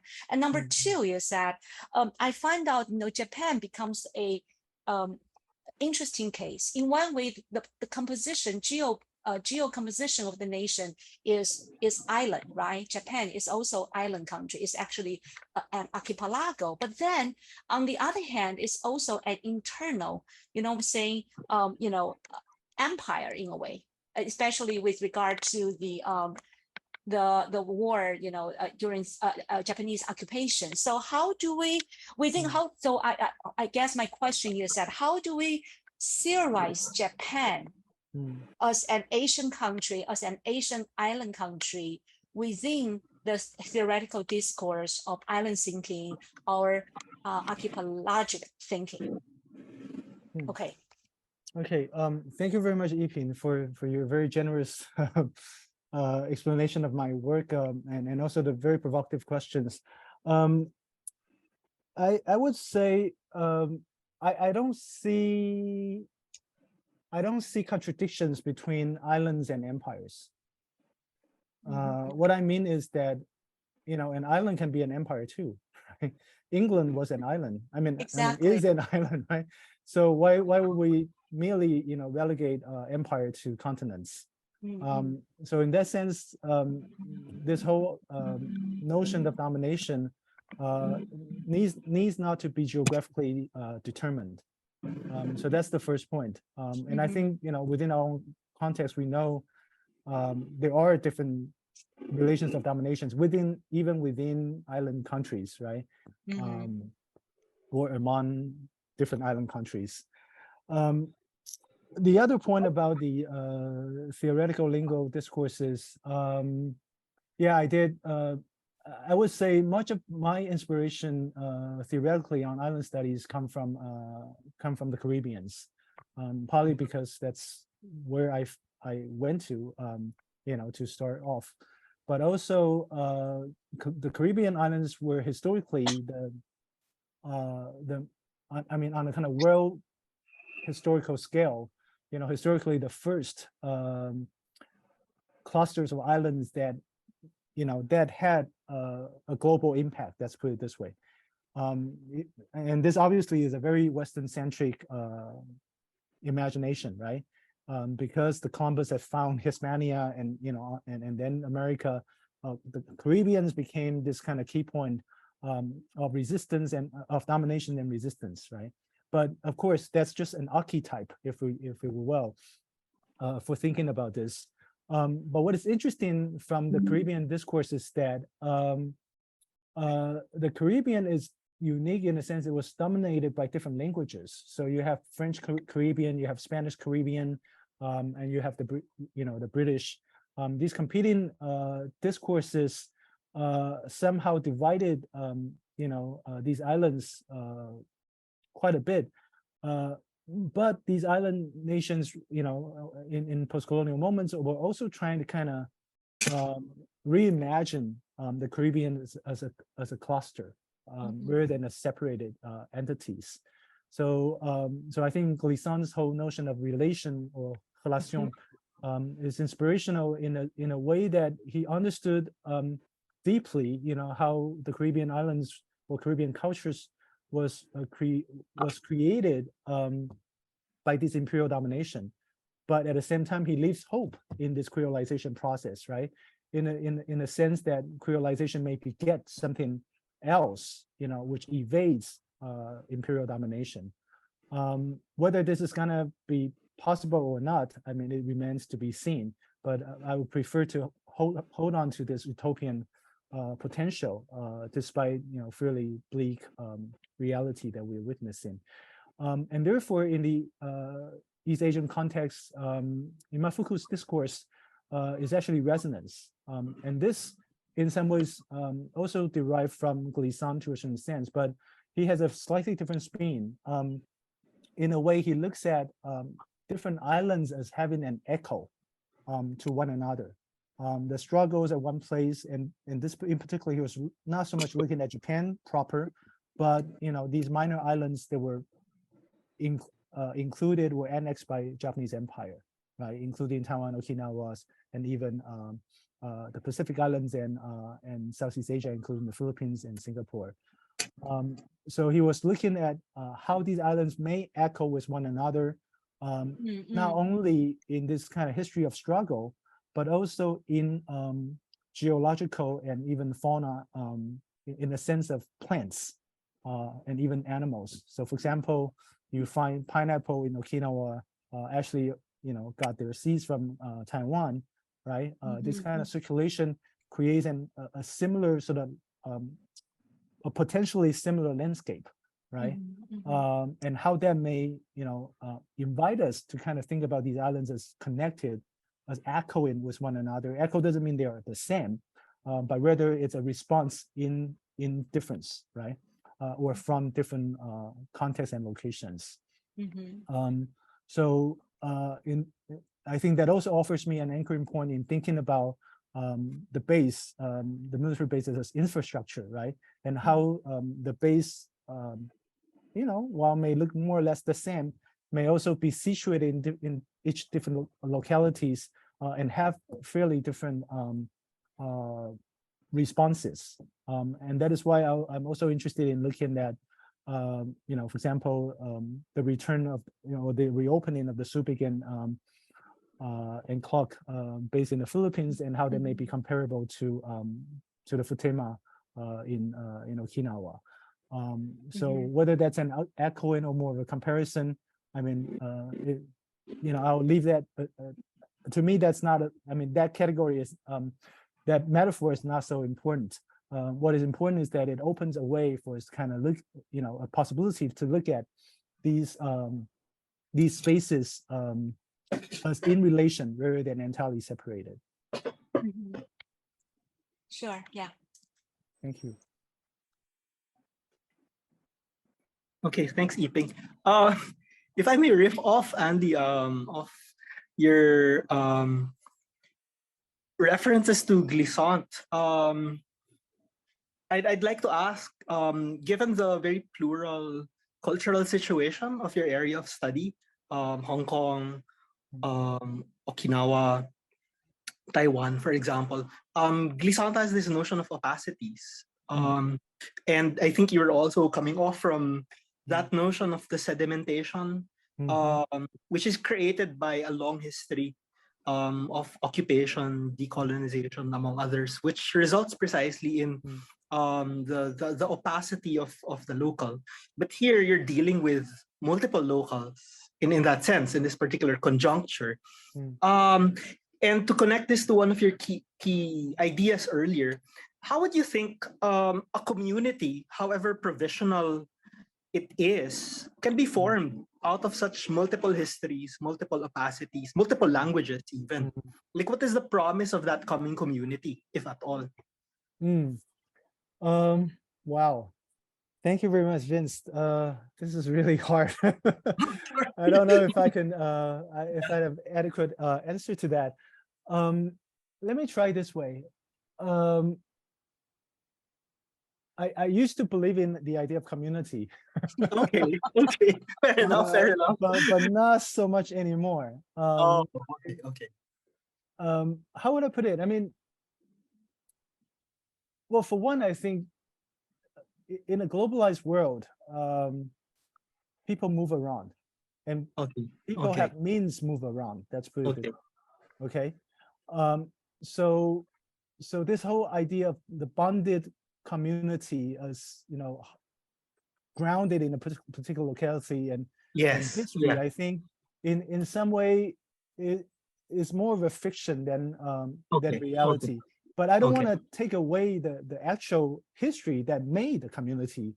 I think that's also very important. I mean, you know, for any local, for any places, you know, a nation state, if you will, people do shed their blood and lives, you know, for that to be possible. So I want to honor that and respect that. But at the same time, I also want to call that into question by understanding that as being a necessary construct, right? As Anderson would have told, right? An imagined entity rather than a real one. Of course, imagination can be real too, but you know, say. So I would say if a community were to remain viable and vibrant, it needs to remain open. It needs to remember its sedimentation. Got it. And not to be diluted by merely one version of it. Got it. Of course, some people may prefer a certain version over the other, but at least we need to keep that influx, right? To know that this is merely one version rather than the only version. And I think this is where I may sound a bit more post-national than national. And I think this is probably one of the way to go in the context of this volatile world. So this may not be a very good answer to your very important question. It's tough to think about. It's tough to think about. Yeah. Yeah. Thanks so much. We have White, Tak White in the chat box. White, would you read your question aloud, or would you want me to read it? Okay, I will just read it. Just a piece of sharing. It's interesting to take Hong Kong into consideration in terms of island studies, since as a Hong Konger, I've never. Okay, yes, I'm reading it. Yeah, I've never positioned myself as an islander, regardless of the fact that there are several outer islands and Hong Kong Island. And the question is, how would you elaborate on this and make such connectivity with Taiwan or Okinawa in terms of geographical features? Yeah, thank you very much, Wai, for this very useful, very wonderful question. I'll give let me put it this way. A lot of people living on the islands do not think themselves as islanders. Okay. And it's not a surprise, right? If it's particularly in Taiwan, I would say, you know, the sense that we are an island, I think, is a recent invention, despite the fact that we do live on a geographical island, right? And I say so because I think historically, you know, under the regime of the Republic of China, we see ourselves as part. I mean, may not apply to the younger generation now, but you know, for generation of mine and above, which is the generation of the 70s and above, we tend to look at ourselves as Chinese at one point, right? And that means that our nation is larger than the island. And I thought that's a very interesting way, very interesting history, a very recent history in a sense. And only, you know, with the democratization movement and naturalization movement that happened in the 1990s, did I think, you know, Taiwanese begin to think of themselves as islanders, right? Or Taiwan as an island nation. So this, I think, come out of this resistance towards the Chinese hegemony in one form or another. But very interestingly, recently I was in Singapore and I was talking to friends and scholars there. And they also told me that Singaporeans don't really think of themselves much as islanders either. They think of Singapore more as a global city rather than an island. Okay. And I thought that's a very interesting response. In a way, the geographical feature of an island does not confine our imagination on one hand. On the other hand, you know, the sort of self-conception or the conception of the space we're living in is not necessarily geographically bounded, right? And so if you look at how Singapore imagines itself and manifests itself, it really tries to kind of create itself as a global city that is open and connected to elsewhere, right? Being an island geographically doesn't really matter. When it matters is because of its smallness and its scarcity of resources. So what Singapore government has been trying to do is not only to you know, fill in more land, to create more land, you know, in the ocean, but also to, you know, rent islands from nearby and make certain islands, offshore islands, so to speak, as particular depository, as particular functions, right? Exceptions, even islands that, you know, citizens could not go in because they're being confined to a specific purposes.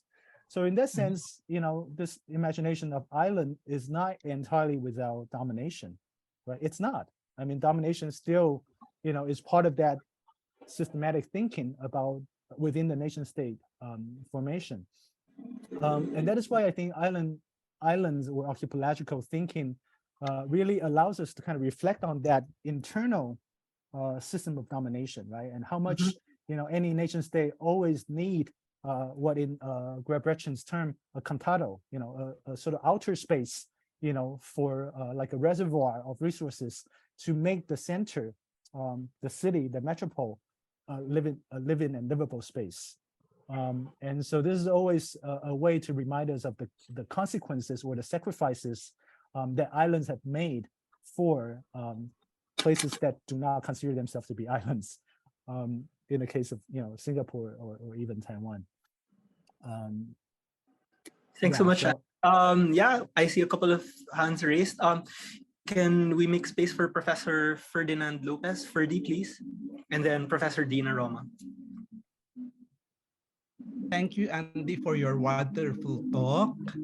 My question is, how will this concept of connectivity be complicated by certain issues like the shared histories of conquest and settlements among the different islands that you made mention of, like Taiwan and the Philippines and Okinawa.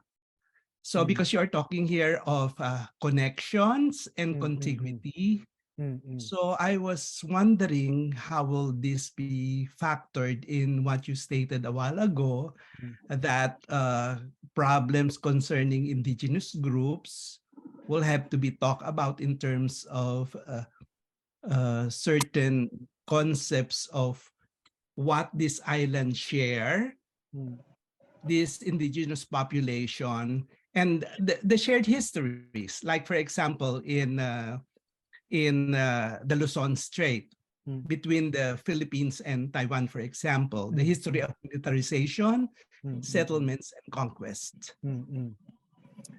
Thank you very much for this very important question. It's great to see you again after so many years. This is really rubbing it in. And it's hard because we are so accustomed to nation state thinking, right? And when it comes to any, sense or issues of contestation, it's very hard not to take sides. So if you were to ask me and I have to respond as a Taiwanese, as someone based in Taiwan or from Taiwan, I really need to kind of think carefully about what I have to say, right? For example, Philippines, South China Sea or Philippine Sea contestations. And that is why I think it's important to think about interpeople rather than international. Wow. As an individual, I may not have as much investment in that, okay? But for fishermen in the area, this is their everyday life. This is their concern, okay? So so I want to first of all acknowledge that there is a distance of positionality or differences in positionality. Secondly, and I think this is the more important point, which is the history of conquest. If a conquest was done, and oftentimes this, when we said a conquest was done unjust, right? In the post-colonial model or discourses, we want that unjust to be undone, right? And the question then becomes, how do we get the injustice undone, right? In the Caliban story, for example, the end of the story ends with the dispersal of Prospero, the kicking Prospero out, right? Of course, this is the Sussex version rather than Shakespeare's version. But can we still do this today? That would be my question, right? Are we able to entirely go back to a pristine earlier history where conquest can be undone and things can be rearranged in such a way? The same kind of problem is now happening in Taiwan too. I mean, that's why we're now negotiating with the Aboriginal. I mean, by we mean the Taiwanese government is renegotiating with the Aboriginal groups in terms of how much autonomy they could have in terms of access to, say, forest resources, in terms of rights to hunt, right? Because in a nationalized context, in a nation state, the spaces are all nationalized, right? So you either honor private property, possession of private property, or you have to make exceptions or concessions to the quote unquote group rights claims. For the Aboriginal groups, some of them are claiming, for example, in certain areas of the national park, are their ancestral grounds where they go to hunt, where they go to bury their ancestors, where they do certain things, right? But because this is now national park, so all the things they do will have to fall under the regulation of the national laws concerning the national park. For example, you cannot kill a certain animal, or you cannot do this or that, right? And so the negotiation have to happen at least on this level in terms of how much autonomy can be restored. And of course, some people would argue this is far from enough, right? Because this is our land, we should be able to do whatever we want. But if we move the direction into that, if we move the conversation into that direction, then there is a no-go zone, because you're facing a contestation between an earlier claim of sovereignty to, what is already a nationalized national regime, which is supported by all these legal structures, right? So I think this is the problem of the post-colonial imagination, which is still very much built upon a nation state understanding. And this is where we need to kind of move a step away or beyond, right? Because we're just at a dead end in a certain sense.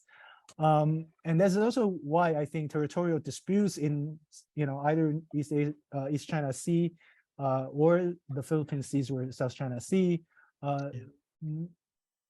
needs to be thought otherwise, rather than just moving on with this kind of sovereignty model of thinking who has the right to this land, right? Rather, I think the proposal that I have in the article is that how do we talk about the access to the space, right? And a democratic deliberation on the access to the space. Yeah, so this is my best answer. I know this is probably far from practical and realistic, but this is what we do as scholars, right? We try to think the impossible and hopefully turn the impossible into possible. But thank you very much for your question. That's really a solid one. Thank you. Yes. Yeah, thanks so much, Professor Ferdy. I know, just to be mindful of time, we've signed up for, I think, a seminar for 2 hours, and the 2-hour mark is about to arrive. But if I'm not mistaken, Dina raised her hand a while ago, perhaps for a follow-up question. And in the chat box, Professor Genevieve, Jen from De La Salle University has a point here in the chat box. So let's proceed to Dina first, and then I'll read. Very quickly. Yeah. I was actually, I already told Iping that I was about to leave, but there was a mention of Singapore, and some of the comments struck me really as very interesting, because I lived in Singapore for a few years, and I know how they have really been making themselves almost like turning themselves into, or the city state as a theme park, they say. And so, and I remember one of my colleagues at NUS telling me that Singapore only has one problem, and that is excessive liquidity. So I was really thinking that, it goes back again to representation, to the way that they claim, this image. And I think Singapore has all the resources to do that, putting in more land in the water and really erecting or something like a moat, to protect them from the water. So, that's only what I wanted to say, and how I wish that everyone, in the region can do. To really get that power to represent oneself. Thank you. Thank you, Roma. Okay, Jen? Hello, good afternoon. Yeah. So thank you. I put there in the chat that your lecture led me to this reflection, or heightened that the reflection that the ethical imperative doing island studies is to be an activist, or at least be an ally, considering all the issues highlighted. So what do you think of this? And perhaps what kind of thinking about the new normal, reimagining things, new ways of doing things, what shape would it take? Thank you very much for this question. I'm totally in agreement here. Yes, I think we should be an activist of some kind, or at least to be an ally for the activism that would take place. The only spin I want to put in here is actually following from what Professor Roma just said about Singapore, a little concern for the environment. I think all of this buildup, for amusement park or military bases, do have a consequence on the environment, and that would be something from a sort of activist point of view should consider, right? And I think that's also a potential way out of these sort of sovereignty contestations, because if an island is occupied as to be a enclosed garrison, what kind of benefit is it to the people, right? and what kind of consequences, the environment, the ecology has to suffer as a result of that. I think that would be the kind of activist angle I will also want to kind of add in for consideration of islands as a sort of optic. Not thinking about so much as expansion, but in terms of keeping the way it is and and survive within the liminalities or limitations of all conditions. Yeah. Thanks so much, Andy. So I think that's all the time we have for the Q&A. So thank you very much, everyone, for your participation and for contributing to the very stimulating discussion on liminal island chain. I would like to turn you now over to our organizer, Yiping. Yes, thank you. Before I go on, I think I would like to invite all of you to turn on your camera if you do have one, so we can take a screenshot as this is required for the funding agency, even though we have a very limited funding. But still, we would appreciate if you can do that, okay? And Frank, our wonderful assistant, would take a screenshot for the records. Yeah. So Frank, just let us know if you are ready. Wait for a second. I'm going to change our. Okay. Has everyone opened their camera yet? I'm sorry. I'm going to take the screenshot. Okay. 3, 2, 1. Okay, thank you. Thank you all very much for being here. It's really a pleasure and honor.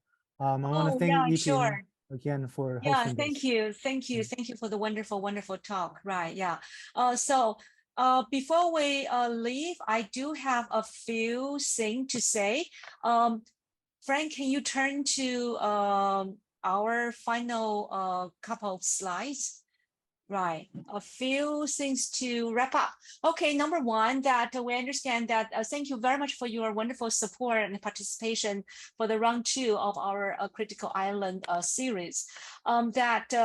This enterprise, okay, was initiated before the pandemic, okay, in the year 2019.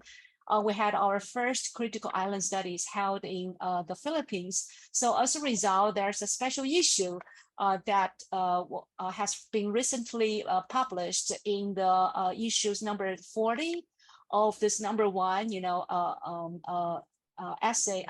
journal in our region in the Philippines, Critica Cudula, which is very new, is exactly, okay, just last month. The special issue on critical island studies was out. So please go online and you could have a view of all the published essays from the conference.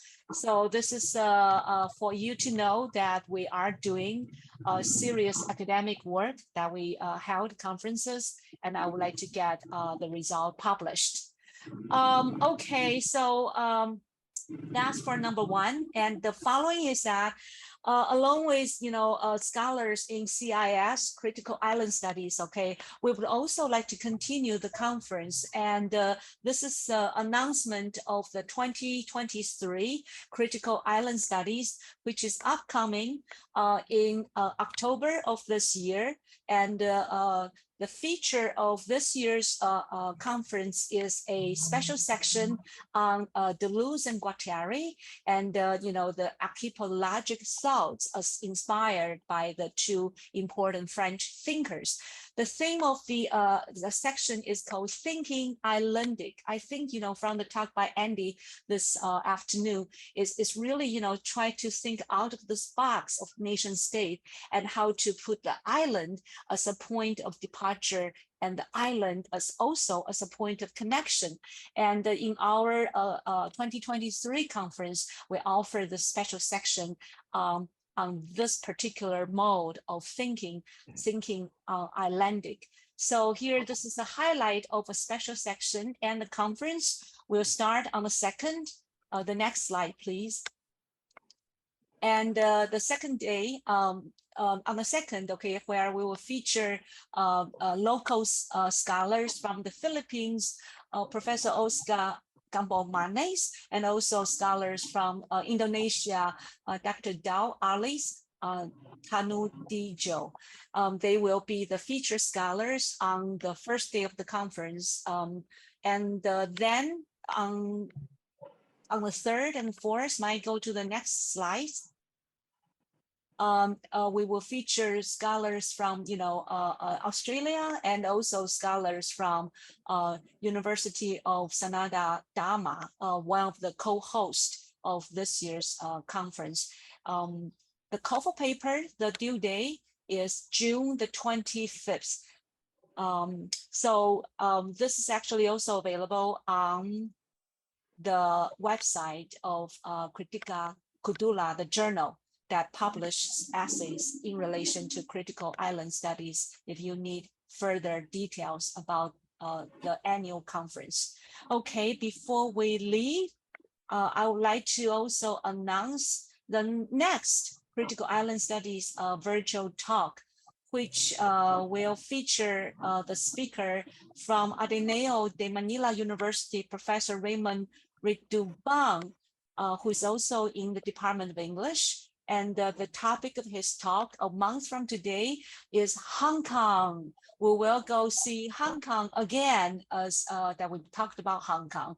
And Hong Kong in the context of this seminar novel written by really truly important Philippine novelist Nick Wang.